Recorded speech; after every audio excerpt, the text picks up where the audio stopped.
Bonjour, vous allez bien? Gloire à Dieu. Seigneur, nous voulons te dire merci. Nous sommes encore devant ta face, ta présence. Nous voulons recevoir de toi. Prends ta place et manifeste-toi au milieu de nous. Parle au cœur de chacun et chacune d'entre nous. Au nom de Jésus-Christ de Nazareth. Déclarons et décrétons que le ciel, le trône de la grâce, soit à l'écoute ce matin en notre faveur. Nous imposons silence à tout esprit qui ne vient pas de Dieu. Au nom de Jésus, merci Seigneur. Guéris ton peuple, libère, délivre, restaure et sauve. Au nom de Jésus, Amen. Alléluia. Nous sommes contents d'être là encore. Comme notre papa venait de le dire, je viens du Togo, de Lomé. Je suis là-bas, je fais le ministère là. Mais le Seigneur permet qu'on vienne vous parler aussi de Dieu en métropole et partout dans le monde. Alléluia. Et grande est ma joie ce matin d'être avec vous. Je suis là avec ma famille. Le pasteur venait de les montrer tout à l'heure. Et nous sommes contents. Alléluia. Partager l'évangile de Jésus-Christ avec vous. Amen. Amen. Alléluia. Amen. Pose la question à celui qui est à côté de toi. Es-tu content d'être ici ce matin?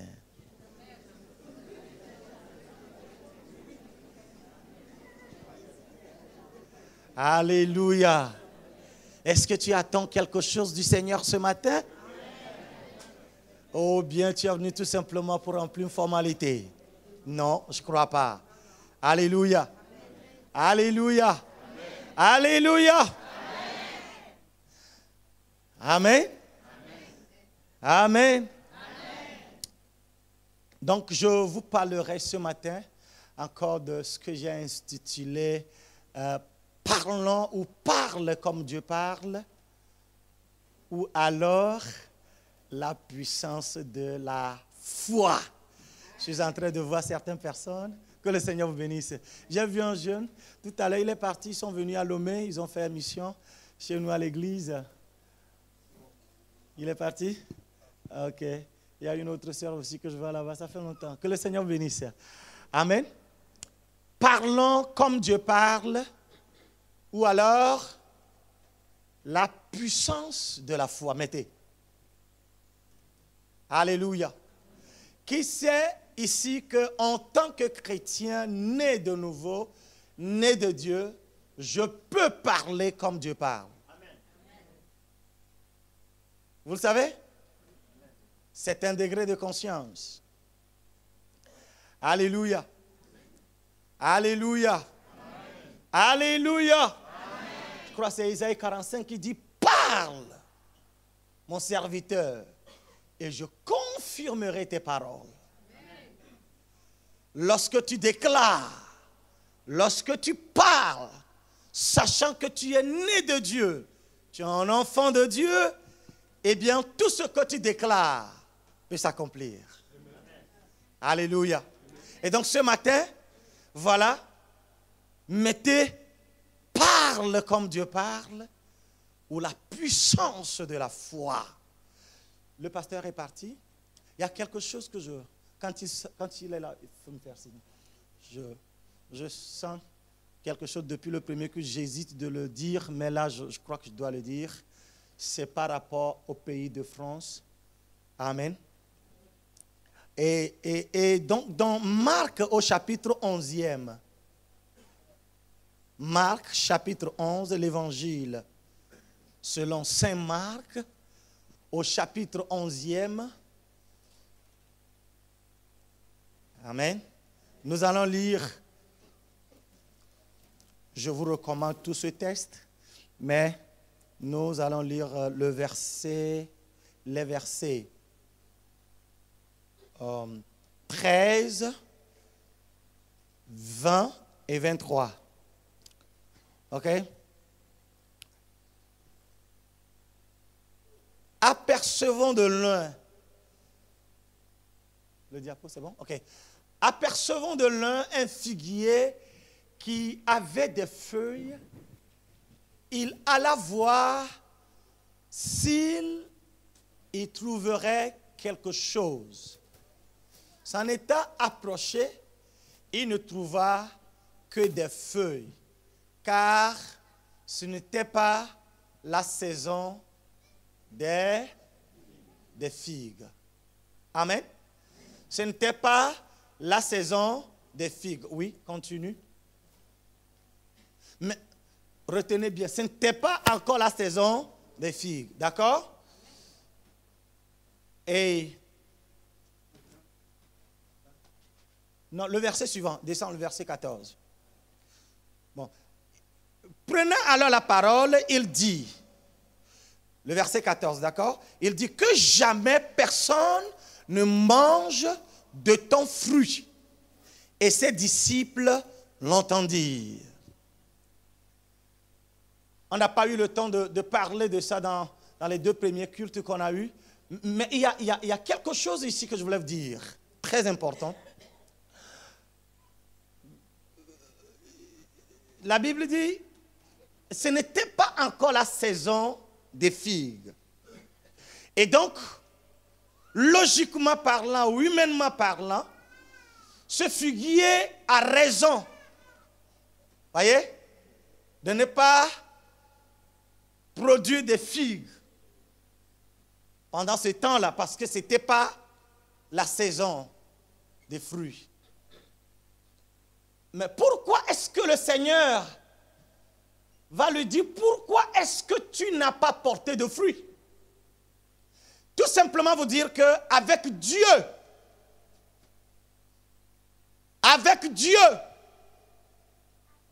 que la saison soit bonne ou pas, tu es appelé à produire des fruits. Amen. Vous n'avez pas dit Amen. Amen. Avec Dieu, tout est possible. Amen. Avec Dieu, tout est possible. Avec Dieu, tout est possible. Avec Dieu, tout est possible.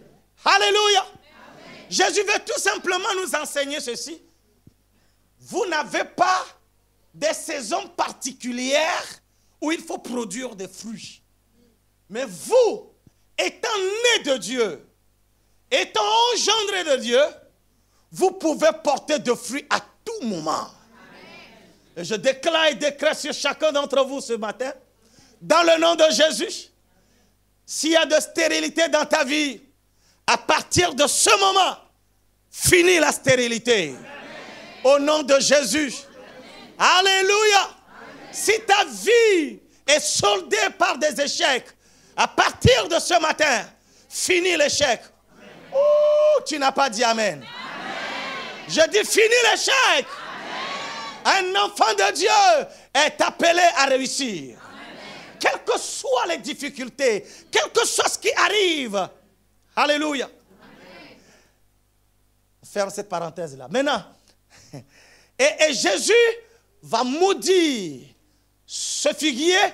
Il lui dit que personne ne mange encore tes fruits.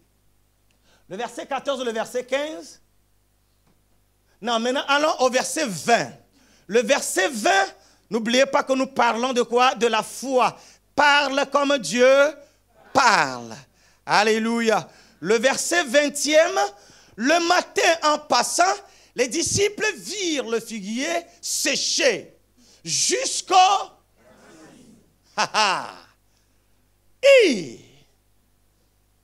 Amen. Amen. Amen. Le figuier a séché jusqu'aux racines. Et les disciples étaient étonnés. Et donc Pierre, se rappelant ce qui s'était passé, dit à Jésus, Rabbi, regarde le figuier que tu as maudit à sécher. D'accord? Et Jésus va dire ceci, le verset 22e. Jésus prit la parole et leur dit, ayez foi en Dieu. Et je vous le dis en vérité, si quelqu'un dit à cette montagne, ôte-toi de là et jette-toi dans la mer, s'il ne doute point en son cœur, mais croit que ce qu'il dit arrive, il le verra s'accomplir. Je vous le dis en vérité, si quelqu'un dit à cette montagne, ôte-toi de là et jette-toi dans la mer, et s'il ne doute point en son cœur, mais croit que ce qu'il dit arrive, il le verra s'accomplir. Il le verra s'accomplir. Non, ce que je voudrais nous dire est que, voyez, Pierre, jusque-là, Pierre était toujours sujet de beaucoup de choses. Il avait nié, renié, on dit ou nié. Renié Jésus 3 fois. Vous comprenez? Vous comprenez? Alors vous allez voir. Ici encore, c'est même Pierre qui parle. Mais Jésus, mais c'est étonnant. Mais le figuier, tu avais parlé à ce figuier-là hier. Mais il y a quelque temps, mais regarde, le figuier a séché. Alléluia. Comment ça s'est fait? Comment? Et Jésus se tourne vers lui et dit, Pierre, je voudrais que tu saches, je voudrais que tu connaisses à partir de maintenant qui tu es ou de quoi tu es capable. Oh, alléluia. Je veux que tu commences par s'identifier à ta personne, à la nouvelle personne que tu es. Ou en d'autres termes, je voudrais que tu puisses commencer par t'identifier par rapport à ta naissance surnaturelle. Pas par ta naissance biologique, mais je voudrais que tu comprennes que tu es devenu une nouvelle personne, une autre personne, parce que étant né de Dieu, tu es revêtu d'autres qualités, et d'autres capacités qui ne viennent pas de ce monde, mais qui viennent, qui émanent du Créateur du ciel et de la terre.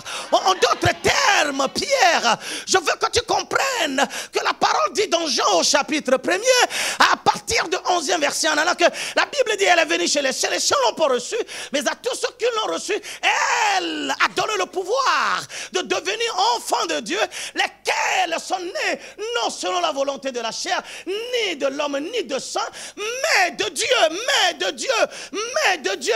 Et donc tu es né maintenant de Dieu, tu ne dois plus penser, tu ne dois plus te considérer comme un être humain né d'un homme, né biologiquement parlant de la relation parthénogenèse. Mais je voudrais que tu comprennes que tu es né maintenant de Dieu et que tu dois voir maintenant les choses différemment. Tu dois savoir que tu possèdes maintenant des qualités que tu ne possédais pas avant. Je voudrais que tu comprennes que tu possèdes maintenant des habiletés que tu ne possédais pas avant. Je voudrais que tu comprennes que tu n'es plus comme les autres.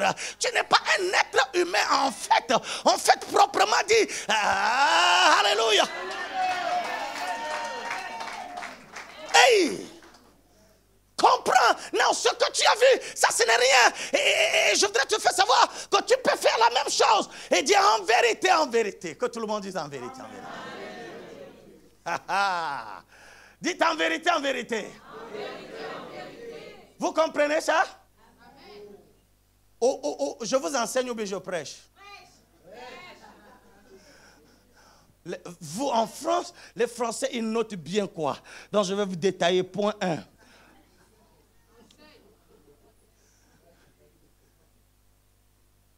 Alors? Tout le monde ici comprenait ce matin. Vous n'êtes plus comme vous étiez avant. Alléluia. Alléluia. Alléluia. certain degré de conscience. Il faudrait que vous vous rendez compte, que vous compreniez que je suis né de Dieu. Je ne suis plus comme...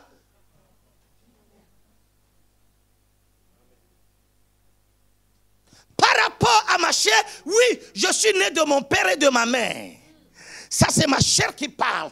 Mais en dehors de ma chair, j'ai une personnalité. Oh, alléluia.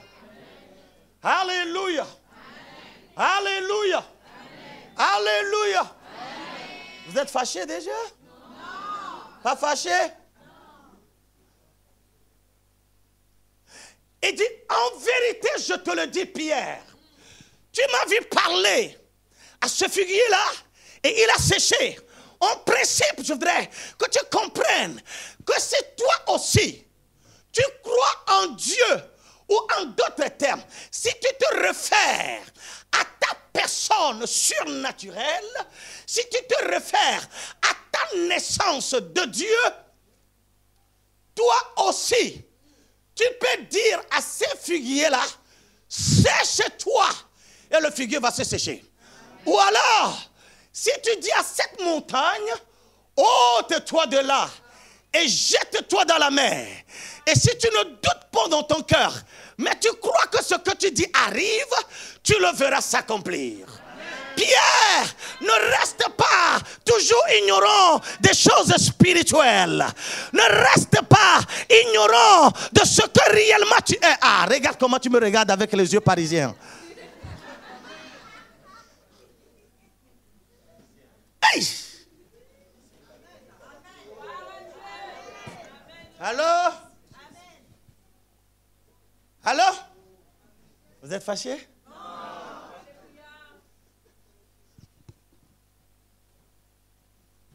Hey, tu es quelqu'un. Je dis tu es quelqu'un. Tu n'es pas celui que tu penses que tu es. Ah, let me say it again. Laisse-moi te dire encore. Tu n'es pas celui dont tu penses que tu es. Tu es au-delà de ce que tu penses que tu es. À moins que tu n'es pas, ou que, à moins que tu n'es né, oh non, comment on dit? À moins que tu ne sois pas né de Dieu. Ça, c'est un bon français, ça?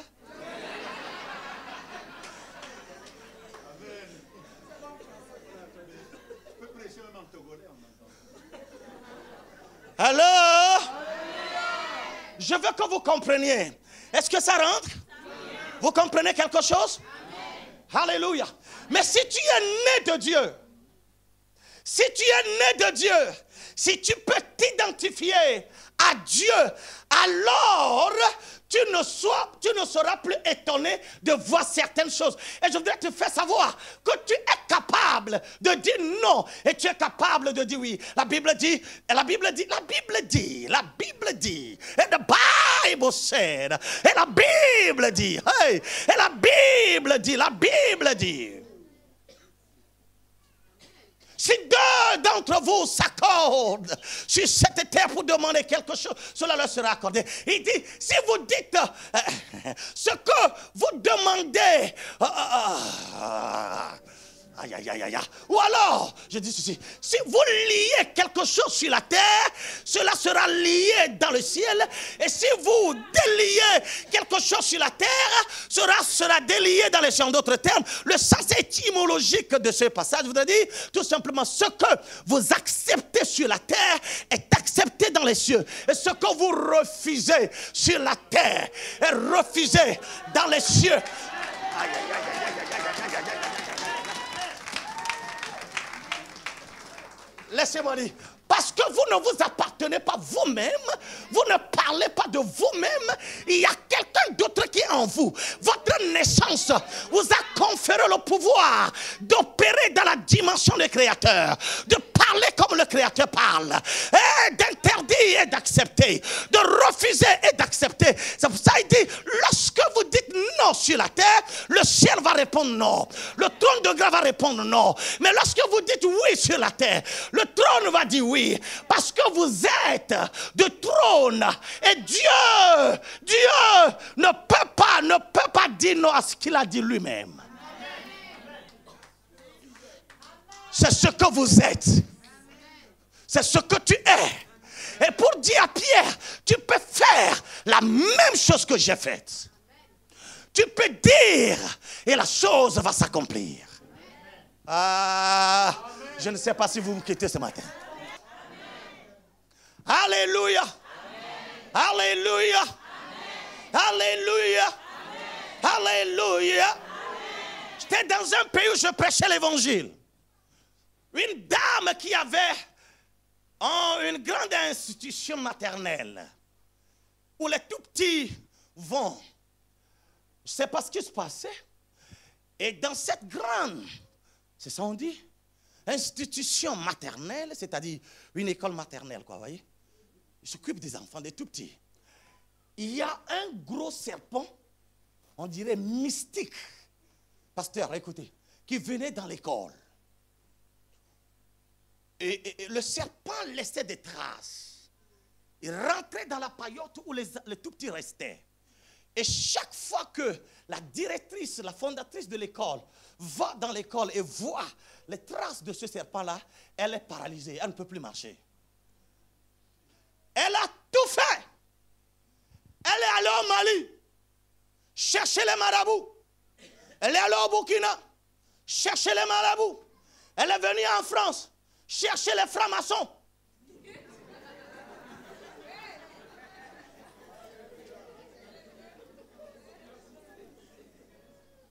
Elle est allée partout chercher des choses mystiques pour arrêter ce serpent de venir encore dans...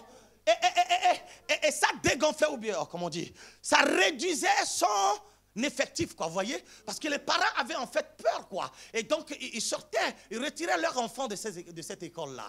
Et la dame en avait marre. Et un matin, je ne savais pas, je priais chaque jour. Dans la nuit de 22h à 3h du matin, je me baladais dans le quartier. Je priais. Et je passais devant le portail de cette dame-là. Moi, je ne savais pas, je ne la connaissais pas. Et un matin, je ne sais pas comment elle a fait pour connaître ma maison. Elle envoie un de ses instituteurs-là venir me voir. Ils disent, pasteur, notre directrice veut te voir. Il paraît que tu es un grand marabout. Elle croit que tu es un grand sorcier. Parce que chaque nuit, elle t'écoute.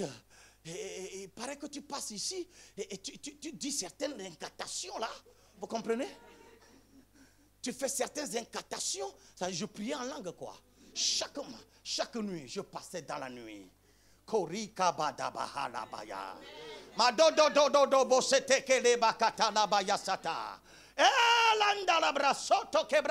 Je peux faire ça pendant des heures, de 22h jusqu'à 3h, 4h du matin. Je prie comme ça, en marchant. Et donc elle écoutait. Et donc elle a envoyé ses agents me chercher, me dire. Et je suis allé, elle m'a exposé le problème. Elle dit, monsieur, je crois que vous avez une sorcellerie plus puissante. J'ai dit, dis-moi ce que vous avez. Elle a narré son problème que je vous ai dit tout à l'heure. J'ai dit oui. En fait, ma sorcellerie dépasse toutes les sorcelleries du monde.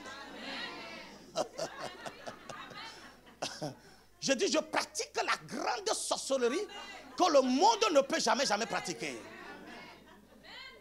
Je dis, c'est quoi? Je lui ai dit, Jésus-Christ de Nazareth. Alléluia. Ah, vous comprenez? Le temps même est parti déjà. Elle dit, voilà mon problème, est-ce que tu peux me faire quelque chose? Et elle me proposait une grosse somme d'argent. À l'époque, je m'apprêtais à aller dans un autre pays pour aller prêcher. Et je n'avais même pas de billet d'avion. J'avais rien. Alors, l'Esprit de Dieu me dit, ne dis pas à cette dame-là oui pour l'argent. Refuse. Je dis, madame, tu ne peux pas acheter ce que je possède. Si je vais te faire le prix, tu ne peux pas payer. C'est trop quoi? Mais je te rassure, quand je vais faire 3 nuits de prière dans ton institution, et au bout de 3 nuits, si ce serpent revenait, ou ce serpent que tu n'as jamais vu avec tes yeux, mais que tu es tout le temps paralysé, parce que le serpent venait, si tu ne vois pas et si tu ne touches pas de doigt ce serpent, je renonce à mon titre de grand sorcier du monde.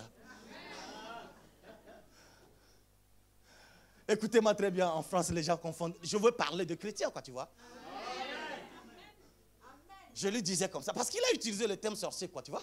Et donc, je lui parlais comme ça, mais je lui expliquais que, en fait, le grand sorcier, le plus grand sorcier du monde, c'est Dieu, quoi.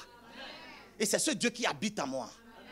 Vous comprenez? Elle a dit, ah, mais les gens m'ont dit ça, les gens disent ça. J'ai dit, mais madame, est-ce que je suis venu vous chercher?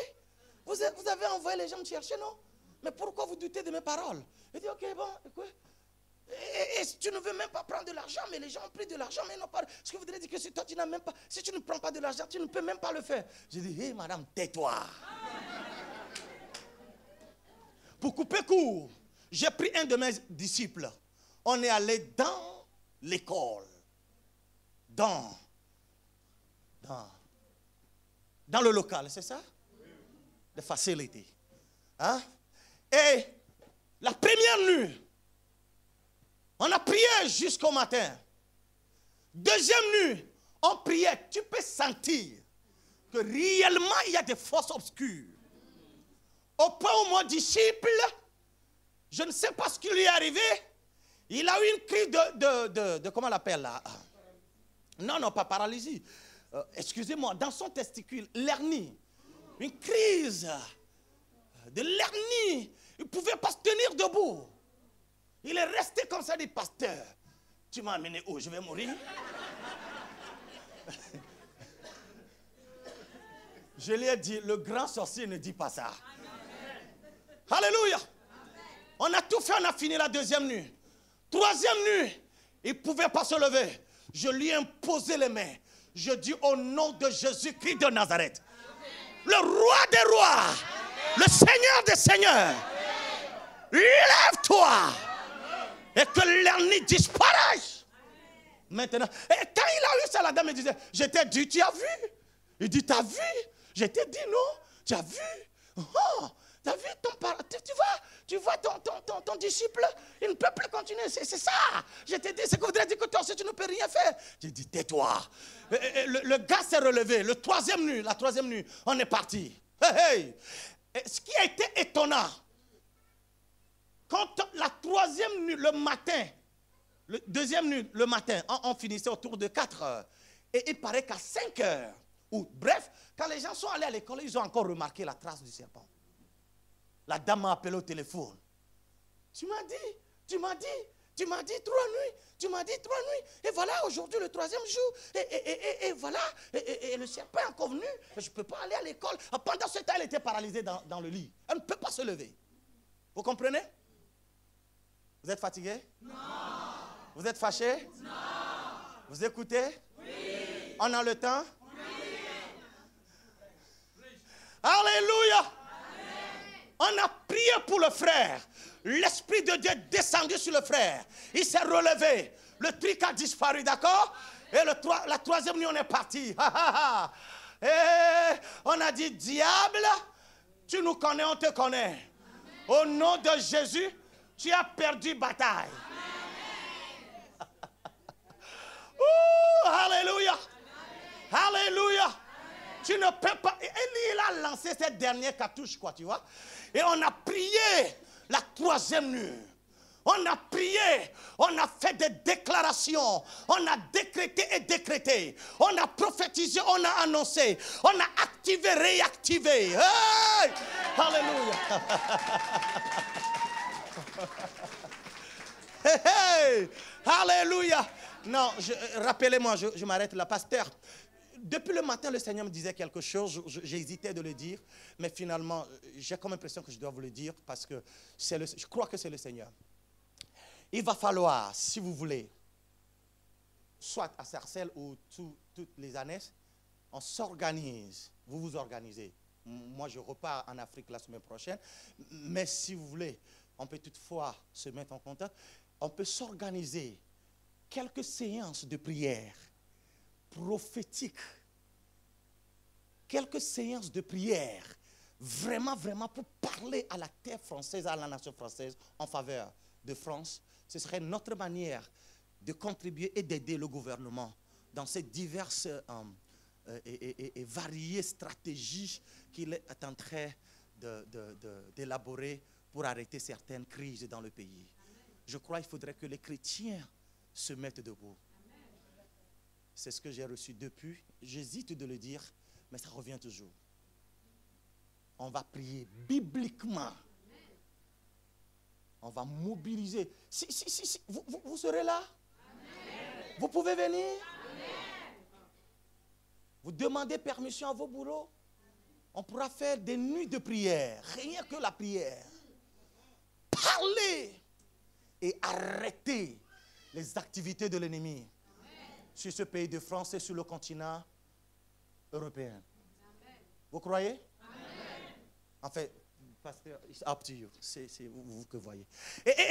J'étais où là? Alléluia. La troisième nuit, vous allez sentir que réellement, le diable a aussi une puissance. Sauf que sa puissance ne dépasse pas celle qui est en nous. Alléluia. On a fini la troisième nuit. Autour de 4 heures du matin, j'étais parti à la maison avec mon ami, mon disciple. On dormait. On a mangé bien. Parce qu'on savait que le Seigneur a fait des opérations. C'était fini, quoi. Je dormais. Et quelqu'un qui frappe à ma porte. Je dis, Ézéchiel, je dors. Il dit, non, monsieur Joël, pasteur, c'est moi. Je dis, c'est qui? Il dit, je suis le secrétaire de l'école, la directrice, la fondatrice m'a envoyé de t'appeler. Il y a quelque chose, je voudrais que tu viennes voir. Je dis, qu'est-ce qu'il y a? Il dit, il y a quelque chose. On avait des photos qu'on voulait te montrer. Je suis allé, je sors, je vais chez la dame. Voilà, le serpent qu'ils n'ont jamais vu et qui faisait du gaffe, qui terrorisait, qui terrifiait. C'est ça on dit? Les gens, ce serpent était mort dans la cour de l'école. Attendez. Le serpent était mort. Personne n'a frappé ce serpent-là avec un bâton, ni tiré là-dessus. Nous avons fait des déclarations. Dis parle. Dis à quelqu'un parle. Comme Dieu parle. La dame était surprise. Elle a dit, elle était ébahie. Dans son lit, elle me montrait la photo et le secrétaire qui l'a envoyé. Le secrétaire, là, pendant qu'on priait la deuxième nuit, il nous engueulait, quoi. Il dit, c'est faux comme ça, là. Vous êtes quoi? Et le troisième jour, le matin, quand ils ont vu encore les traces, ils disaient, oh là là. Ah, vous là, vous êtes des vauriens. Vous dites, vous êtes des hommes de Dieu. Vous êtes pire que rien. Regardez-les-moi. J'ai dit, hey, monsieur, ferme ta bouche. Sinon, le pire peut arriver. Il suffit que j'ouvre ma bouche. Allô? Ah oui. Hey! Pour couper court, le troisième jour, le serpent mystique était mort. Le serpent invisible est devenu visible. Par quoi? Par des déclarations prophétiques, par la foi que les enfants de Dieu ont fait. Alléluia. Amen. Alléluia. Amen. Et au même moment, lorsqu'elle nous montrait les photos, on a dit, madame, le temps est arrivé. Il faut que tu te relèves de ta paralysie. Et que tu commences par aller à l'école maintenant, comme directrice. Mais à partir de maintenant, tu dois savoir que ton école ne sera plus jamais la même. On lui a imposé les mains. On a prié sur cette dame. Elle est tombée de son lit. Et on l'a pris par la main. Elle s'est levée. Elle a commencé par sauter. C'était sa guérison. Alléluia. Qu'est-ce qui s'est passé? Il y a quelques éléments de certains enfants qui connaissent leur autorité, leur identité, et qui savent qui ils sont, et qui savent comment opérer dans la dimension de leur Père. Et ces enfants ont parlé, ont déclaré, alléluia, et le ciel, le trône de grâce a exaucé. Vous pouvez faire. Je vous parle du Seigneur Jésus. De quoi vous êtes capable? Si tu dis à cette montagne, ôte-toi de là et jette-toi dans la mer, et que tu ne doutes pas dans ton cœur, mais tu crois que ce que tu dis arrive, tu le verras s'accomplir. Tu le verras s'accomplir. Tu as cette autorité, tu as ce pouvoir, tu as cette capacité étant né de Dieu. Tu peux déclarer, tu peux refuser, tu peux accepter. Arrête de pleurer, arrête de te lamenter. Wow. Vous êtes fâchés? Dis, je suis capable. Toutefois, cette capacité ne vient pas de moi-même, mais de Dieu qui est en moi, qui vit en moi, qui parle en moi, qui agit en moi. Oh, alléluia! Éphésiens chapitre 3, le verset 21 dit, il peut faire infiniment au-delà de ce que vous pensez ou demandez par la puissance qui agit en vous. Regardez-moi. Je vous dis, tu peux faire. Non, lisons autre chose. Et donc, la montagne, c'est quelque chose qui te dépasse. C'est quelque chose qui dépasse tes compétences. C'est quelque chose qui dépasse tes habiletés. C'est quelque chose qui dépasse tes forces. Vous comprenez? Ça te dépasse quoi? Voilà la montagne. Mais Jésus dit, toi, tu peux dire, hey, à cette situation-là, c'est comme on t'a dit, regardez ta maladie incurable. Tu es la dernière étape. Je peux vous parler? C'est calme ici, là. Dis à celui qui est à côté de toi, Dieu te parle ce matin. Tu es capable. Tu reçois ce matin, à cet instant même, à la seconde même, tu reçois de Dieu des capacités de pouvoir tout changer. Commençant par ta vie, ta famille, ton église et ton pays. Au nom de Jésus. Oh, alléluia. Alléluia.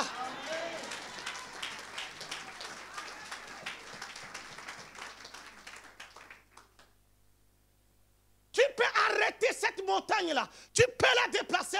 Il suffit juste que tu fasses confiance en Dieu et que tu parles. Non. On va survoler maintenant dans Jean chapitre 5e, à partir du 3e verset, 4, 5, 1 Jean, première épître de Jean, on dit une épître ou bien une épître? Une. Hein? Une. Papa, qu'est-ce qu'on dit?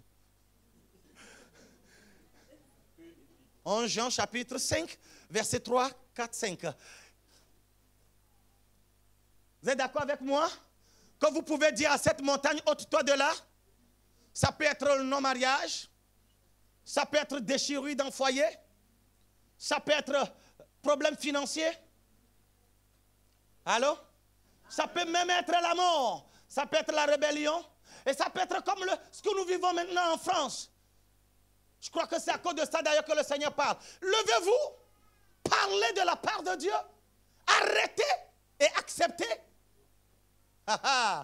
Car l'amour de Dieu consiste à garder ses commandements. Et ces commandements ne sont pas pénibles. Parce que tout ce qui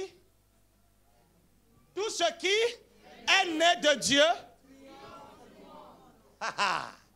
tout ce qui est né de Dieu triomphe du monde. Et la victoire qui triomphe du monde, c'est notre...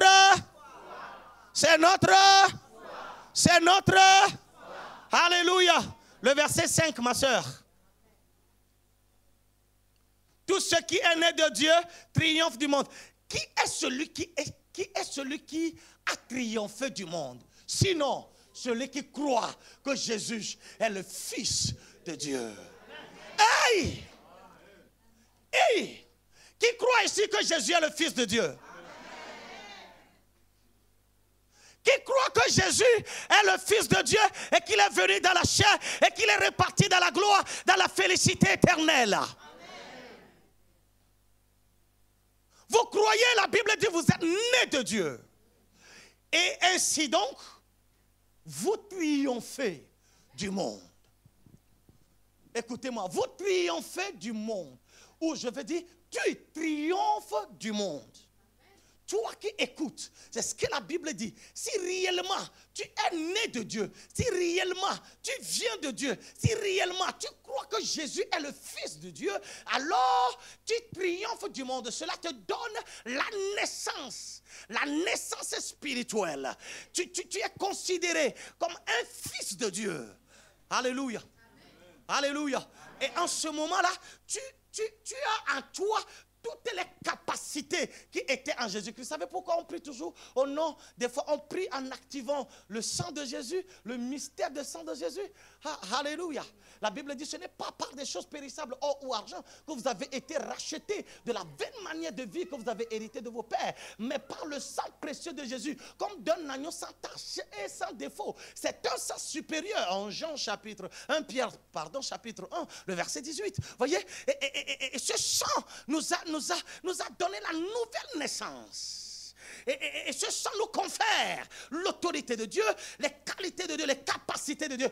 Regardez comment vous me regardez. Tu peux tout faire. Et si seulement si tu peux croire, tu peux croire. Et tu peux croire. Et si seulement si tu peux t'identifier à cette naissance spirituelle. Et alors, tu peux dire à cette montagne, ôte-toi de là et jette-toi dans la mer. Et elle se transportera. Elle se déplacera de cet endroit-là. Parce que tu parles comme Dieu parle. Parce que tu exerces ta foi. Et tout ce qui vient de la foi a toujours son accomplissement. Et c'est ce que Dieu vous a appelé à être. Vous êtes nés de Dieu.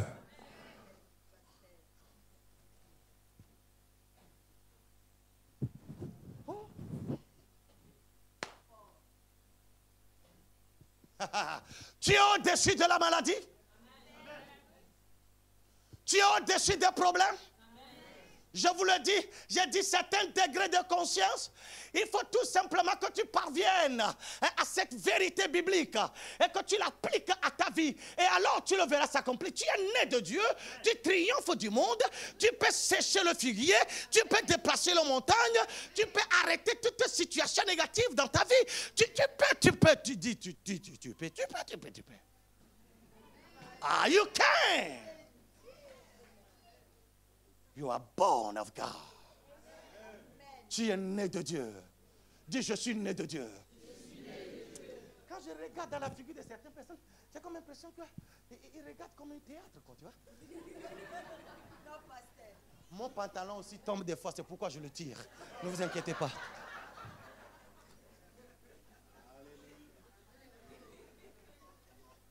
Crie fort, je suis né de Dieu. Je suis né de Dieu. Je parle comme Dieu. Je peux déplacer les montagnes. Je ne m'inquiète plus. Je n'ai plus peur. Je ne suis plus intimidable. Au nom de Jésus, je ne suis plus influençable. Car je suis né de Dieu. Je suis connecté avec le trône de grâce. Et quand je parle, le ciel et le trône de grâce me voient comme leurs citoyens. Et ils viennent à mon secours. Voilà la raison par laquelle je dois toujours déclarer positivement quand les choses vont à l'envers. Au nom de Jésus. Alléluia. Oh, alléluia. Alléluia.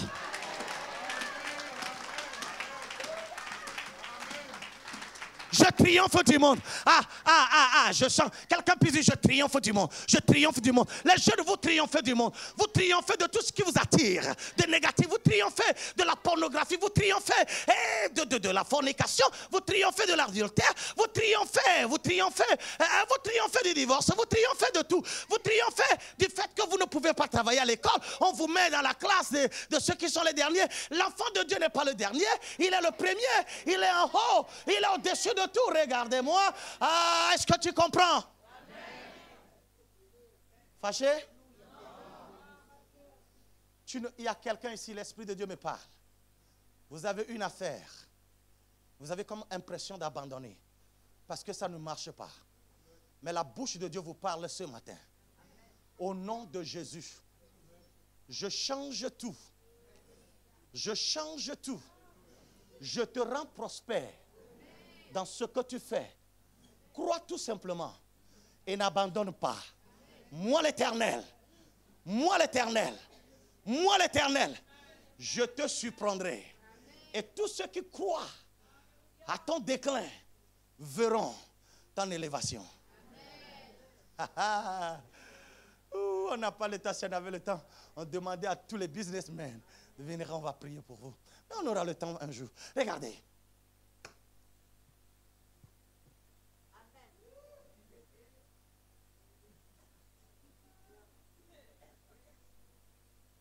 Mon enfant ne peut pas échouer. Ou mes enfants ne peuvent pas échouer.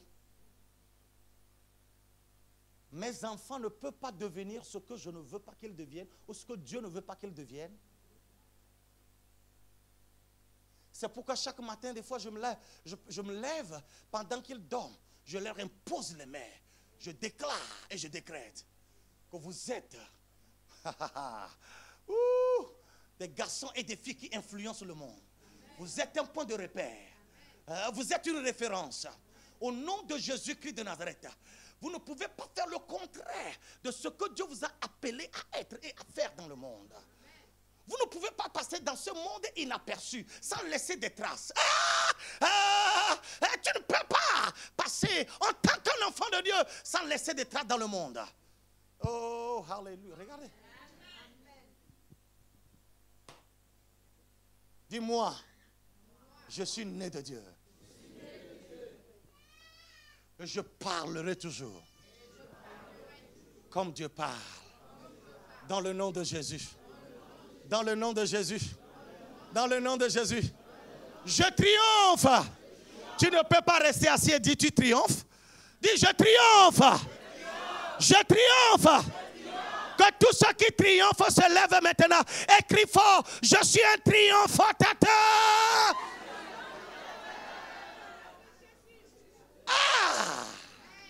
Répétez-le encore. Je suis au nom de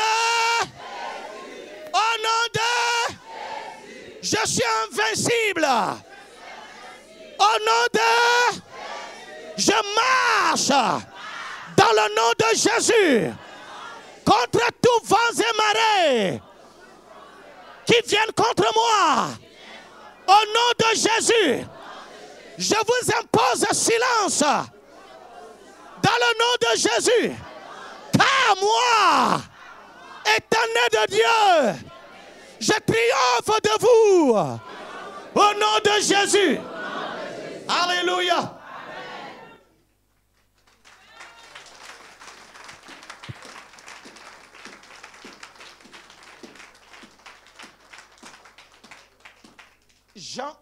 Luc chapitre 8, on termine. Luc chapitre 8. Luc chapitre 8. 49e verset au 54e, rapidement. Il nous reste combien de temps?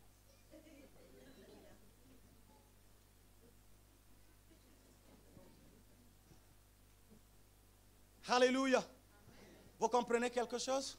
Comme il parlait encore survint de chez le chef de la synagogue quelqu'un disant, ta fille est morte, n'importune pas le maître. Oh, alléluia. Mais Jésus ayant entendu cela, dit au chef de la synagogue, Ne crains pas. Crois seulement et elle sera sauvée. Je voudrais dire à quelqu'un ce matin, ne crains pas. Fear not. Don't be afraid. Crains pas. Dis à celui qui est à côté, crains pas.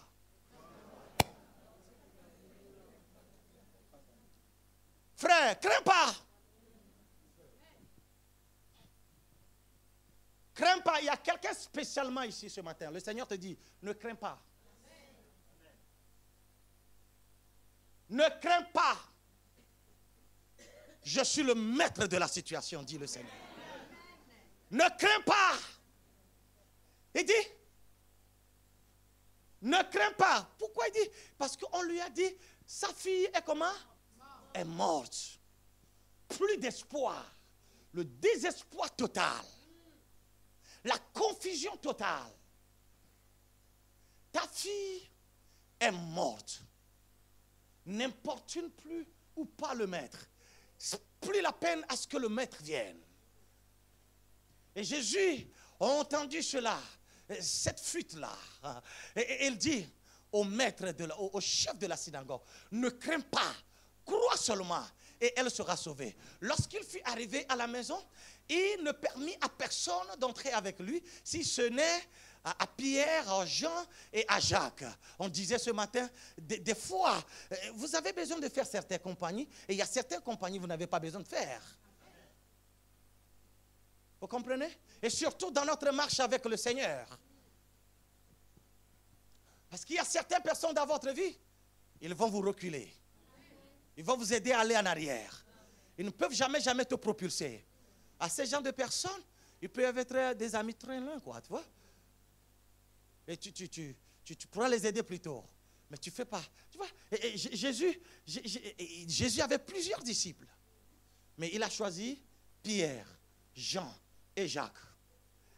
Et Pierre est au père et à la mère de l'enfant. D'accord? Maintenant, on y va. C'est fini? Non? Reviens. 53. Tu es forte. Tu es très intelligente. Tous pleuraient et se lamentaient sur elle. Alors Jésus dit, ne pleurez pas. La première chose qu'on a lu, il a dit, quoi? Hein? Non, qu'est-ce qu'il a dit avant de dire n'importune pas le maître? Et il a dit, ne crains pas. Ne crains pas. Deuxième chose, ne pleurez pas. Il dit, ne pleurez pas. Elle n'est pas morte, mais elle dort. Mon point c'est là. Il dit, elle n'est pas morte. Alors que plus haut, il est dit, elle est morte. Et il y avait toutes les preuves que la fille est morte. Je crois les médecins ont fait le diagnostic. Ils ont tout fait, mais c'était déclaré purement et simplement que la fille est morte. D'accord? Mais devant Jésus, il dit, non, vous savez, la fille, elle n'est pas morte. D'abord, il a commencé par quoi? Ne soyez pas, ne craignez pas. Deuxièmement, il dit, ne pleurez pas. Troisièmement, il va dire, elle n'est pas morte, mais elle dort. Oh, quel langage. Qu'est-ce que tu dis lorsque tu es devant de telles situations? Toi qui es né de Dieu et qui triomphe du monde. Jésus agissait par rapport à sa nature spirituelle. Jésus parle comme Dieu parle. Il a tout positivé. Il a refusé de dire de négativité. Quoique la situation était négative, il considérait cette situation pendant ce temps-là comme une réalité. Mais la vérité est là. Alléluia. Il dit, hey, oui, vous avez dit elle est morte. Mais moi je vous dis, elle n'est pas morte. Que tout le monde dise, elle n'est pas morte. Dis très fort. Une fois encore. Mieux que ça. Voilà. Elle n'est pas morte. Mais elle fait quoi?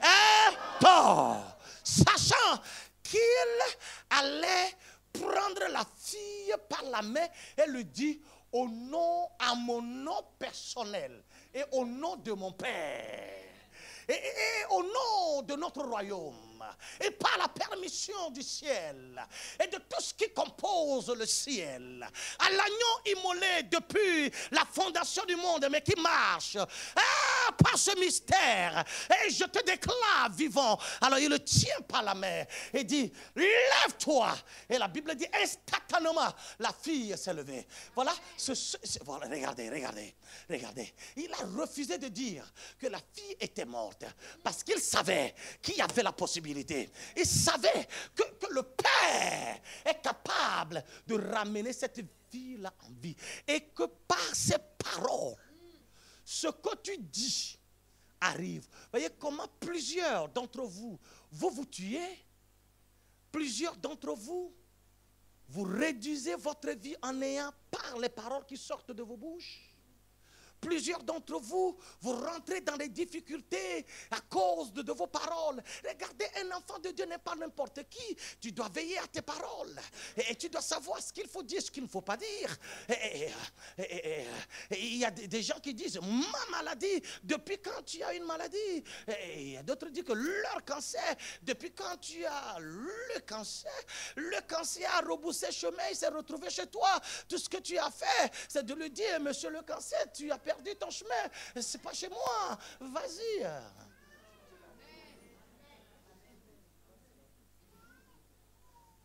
Allô? Allô?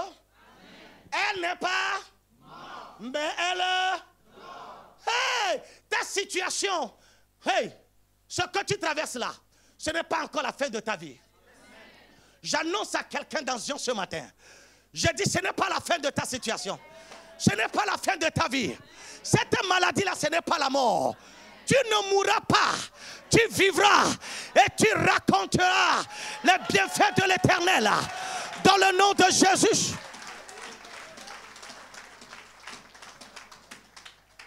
Elle n'est pas morte. Elle vit. Nous allons nous tenir debout. Vous allez parler ce matin.